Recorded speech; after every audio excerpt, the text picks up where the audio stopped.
दोस्तों, एक दफ़ा एक बादशाह ने गधों को कतार में चलती हुई देखा तो कुम्हार से पूछा, तुम उन्हें किस तरह सीधा रखते हो?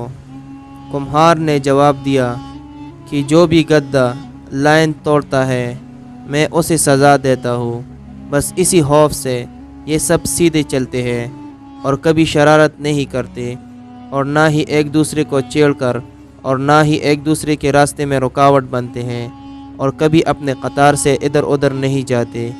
बादशाह बहुत हैरान हुआ और ताज्जुब से कहने लगा, क्या तुम मुल्क में अमन कायम कर सकते हो?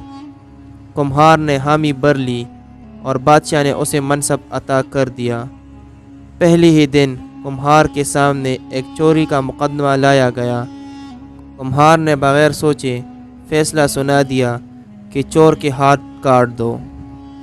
जल्लाद ने वज़ीर की तरफ देखा और कुम्हार के कान में बोला कि जनाब, ये वज़ीर साहब का खास आदमी है।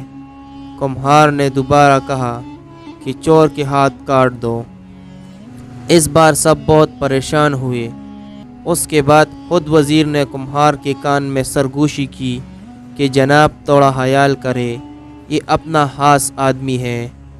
कुम्हार को बहुत गुस्सा आया और उसने आखिरी बार कहा कि चोर के हाथ काट दी जाए और सफारिशी की ज़ुबान काट दी जाए।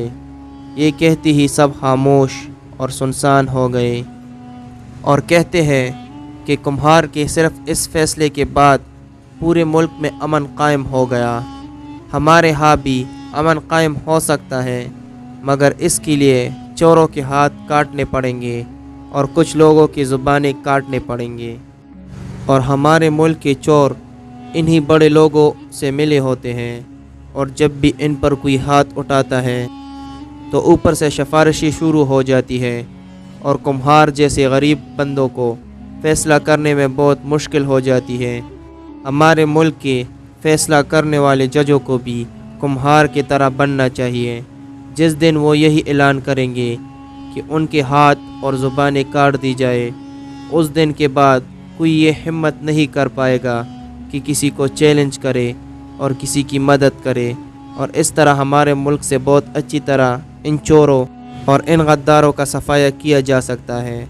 और जिस दिन हमारे मुल्क से ये चोर और ये गद्दार निकल गए तो हमारा मुल्क बहुत तरक्की करेगा और एक अच्छा मुकाम पाएगा, क्योंकि यही सफारसी लोग और यही चोर हमारे मुल्क को दीमक की तरह खा रहे हैं। इनसे छुटकारा पाने के लिए हमें उसी कुम्हार की तरह बनना होगा और जिस दिन हम इनको यही इबरतनाक सज़ा देंगे, इंशाअल्लाह ये सब के सब अपने मुकाम और अपनी हैसियत पर आ जाएंगे। और उसके बाद ये लोग ऐसे काम करने से पहले 100 बार सोचेंगे। तो आप लोगों को भी चाहिए कि उस कुम्हार की तरह बने, ना कि उस वज़ीर की तरह जो खुद अपने अच्छे ओहदे से फ़ायदा उठा रहा था और इन जैसे चोरों की सपोर्ट कर रहा था। तो आज के बाद आप लोग किसी को सपोर्ट ना करें।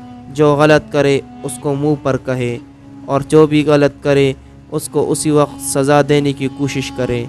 तो दोस्तों, अगर आपको हमारी आज की वीडियो पसंद आई हो तो हमारे चैनल को सब्सक्राइब करें मज़ीद अच्छी वीडियो सबसे पहले देखने के लिए। Thanks for watching.